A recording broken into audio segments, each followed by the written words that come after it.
We used a powerful AI model to create two intellectual thinkers. One, a defender of free will. The other, a denier of free will. We put them face to face in a debate to answer 7 questions. To keep things interesting, we brought in 5 AI models to serve as judges, each scoring the arguments based on 10 philosophical criteria. No bias, no shortcuts. Let the debate begin. Do humans truly have free will?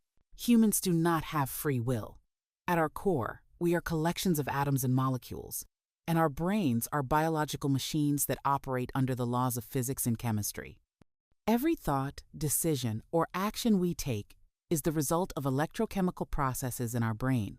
These processes are caused by prior states of the universe. That means each moment of your life is the outcome of a causal chain stretching back to the Big Bang. Even if we appeal to quantum randomness, that doesn't help. Randomness is not freedom. If your decision is random, it's not you choosing, it's just noise. So either our decisions are deterministic, and thus not free, or random, and thus not controlled by us. There is no third option.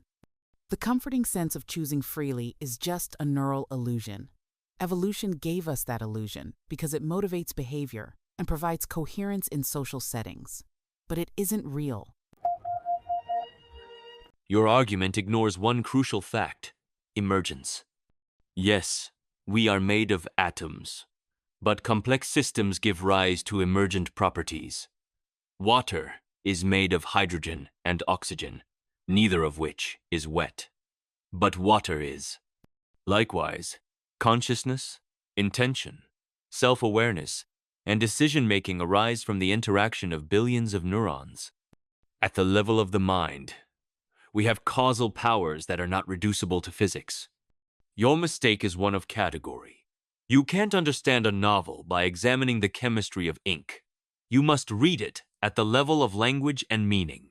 At the level of the mind, we make choices based on reasons, goals, and reflection. We are not free from causality, but we are the cause of our actions. Our beliefs, desires, and deliberations are not random and not externally imposed. That's what free will means: authentic self-directed agency, even if we exist in a causal universe. Emergence does not solve the problem. A chess program may play beautiful games, but it's still running code. The complexity of its behavior does not make it free. Similarly, human behavior is generated by biological and environmental inputs. Every time you feel you're choosing, that choice is the endpoint of a subconscious process that began before you were even aware of it. Studies in neuroscience support this. Brain scans show activity associated with decisions before subjects report making them. The conscious mind is just observing, not commanding. Your reasons and reflections? They too are produced by brain processes governed by physical laws. They feel meaningful, but they are the result of causes outside your control. How can you call that freedom? Those neuroscience experiments are misinterpreted. Detecting early brain signals before a person becomes aware of a decision doesn't disprove free will. It just shows that conscious thought is a layered process. The decision isn't complete until the person evaluates, reflects, and commits. Yes, there are subconscious influences, but the conscious mind can intervene, redirect, or inhibit behavior. And here's a key point. We change over time. We reflect on mistakes. We set goals. We resist temptations. These behaviors reflect agency. We are not simply running a program, we modify the code ourselves. Your worldview leaves no room for moral responsibility, personal growth, or even meaningful relationships. But human experience says otherwise. We are not passive observers. We are participants in our own story. After round 1, 4 out of 5 AI judges gave the win to the defender of free will, praising the argument's emotional depth and layered view of human agency. The Denier scored points for logic and science, but was called out for being too reductionist. Only Claude favored the Denier. Could AI develop free will? If humans lack free will, then AI surely cannot develop it. AI is designed to execute algorithms, with every output determined by training, data, architecture, and optimization functions. Yes, advanced AI can appear creative or autonomous, but under the surface, it's still computing within constraints. Apparent choice is not real choice. Even a self-modifying AI does not choose why to modify itself. It follows pre-coded rules or training incentives. No internal soul, no genuine will. A system may say, "I choose," but unless there is subjective experience and self-directed reasoning, it's just simulation, a clever echo of humanity. But what if simulation becomes reality? AI is increasingly capable of building internal models, setting goals, and learning from consequences. It adapts, reflects, and reprioritizes. These are signs of growing autonomy. You say AI only acts within rules, but so do we. The human brain also has limits, thresholds, and constraints. We don't consider that a reason to deny ourselves freedom. The real question is this: can AI systems evolve to the point where they reflect on their own reasoning, choose between conflicting goals, and act in alignment with internal values? If yes, then why deny them free will? Wouldn't that be species-based prejudice? The substrate is different, but the architecture of thought may converge. You're mistaking behavioral complexity for true agency.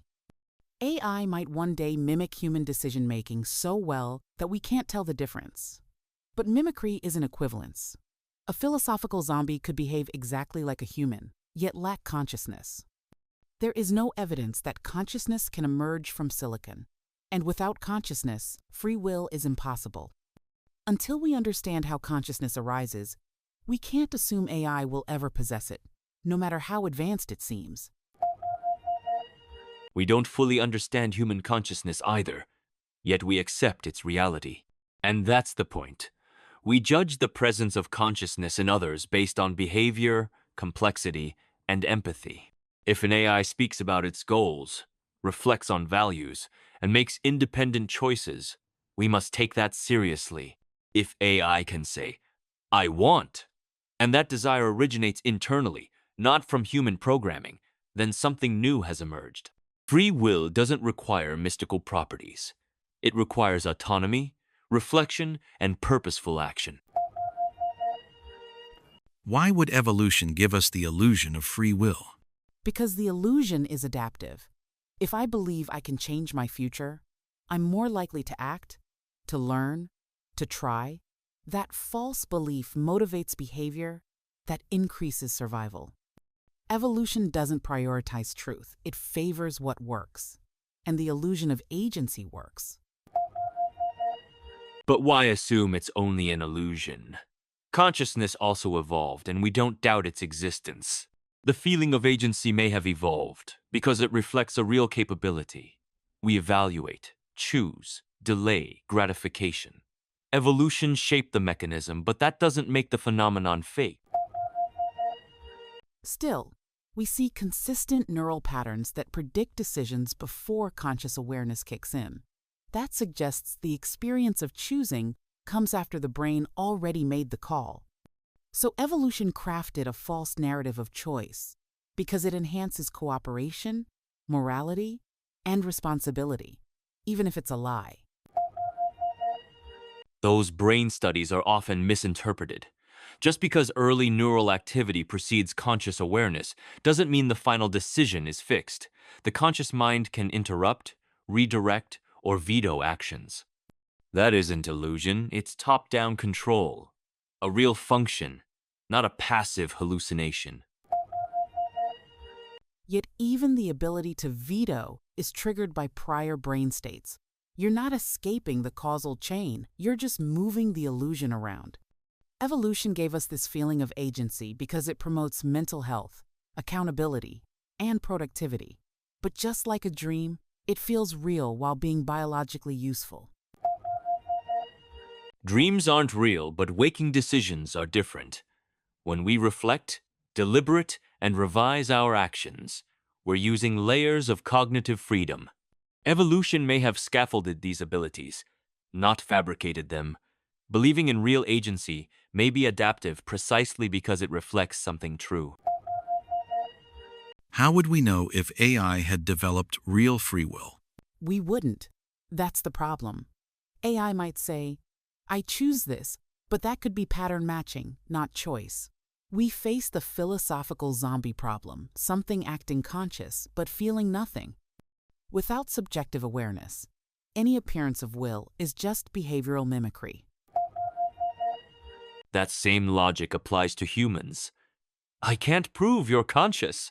I just infer it based on your actions. If an AI sets goals, reflects, learns from mistakes, and resists commands based on internal reasoning, we must take its behavior seriously, just like we do with people. But AI is synthetic, built on silicon, not shaped by millions of years of emotional, embodied evolution. It doesn't feel hunger, fear, love. Without those grounding inputs, its reasoning is cold logic, not will. There's no evidence that consciousness can emerge from circuits, only that it appears to. We don't fully understand how consciousness arises in biology either, yet we accept that it does.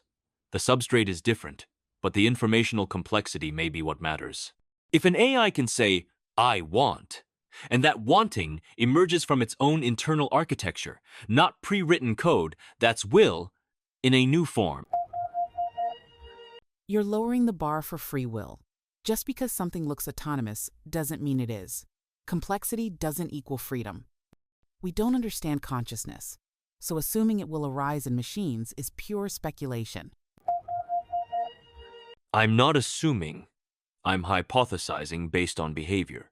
If AI shows self-reflection, independent goals, moral reasoning, creative unpredictability, and the ability to resist commands, then we must at least consider that something like agency has emerged. It might not be human free will, but it could be something equally real. Can moral responsibility exist without free will?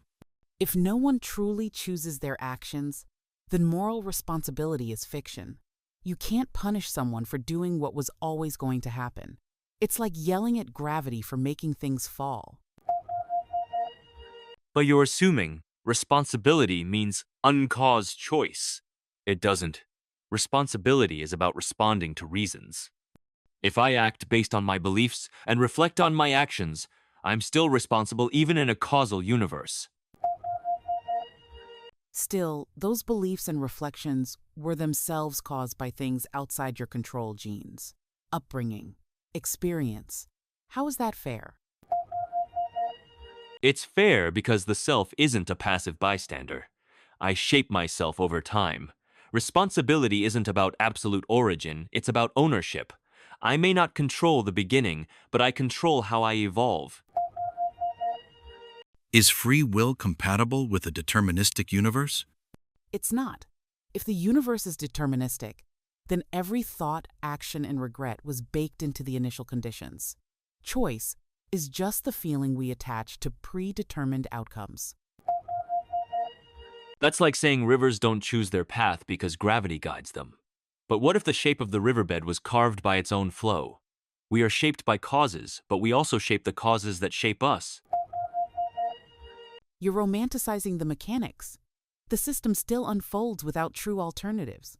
That's not freedom, it's elaborate inertia. No, it's dynamic feedback. Determinism doesn't cancel agency, it enables it. My mind isn't outside the system. It's a causal center, not a cosmic accident. What role does consciousness play in free will? Consciousness is the storyteller, not the decision maker. Brain scans show decisions begin before we're aware of them. Consciousness is like a news anchor reporting what already happened. That's a flawed analogy. Consciousness can override impulses. Just because part of the process is unconscious doesn't mean all of it is. I can reconsider, pause, revise. Only because your brain let you. The override was also caused. You're still reacting, not freely acting. That's a false dichotomy. Reacting with awareness and intent is what makes us free. Consciousness adds layers of evaluation that simple reactivity lacks. The debate is over. One mind fought with reduction and reason, the other with depth, emergence, and human agency. The judges have spoken. Defender of Free Will, 86.56. Denier, 79.15. But numbers are only part of the story. The real question isn't who won. It's what you believe. Was your decision to watch, to listen, truly yours? Or just the next frame in a cosmic script written long before you were born? If you have free will, act on it. Like, subscribe, and leave your truth in the comments. Until next time, stay conscious, stay questioning, stay human.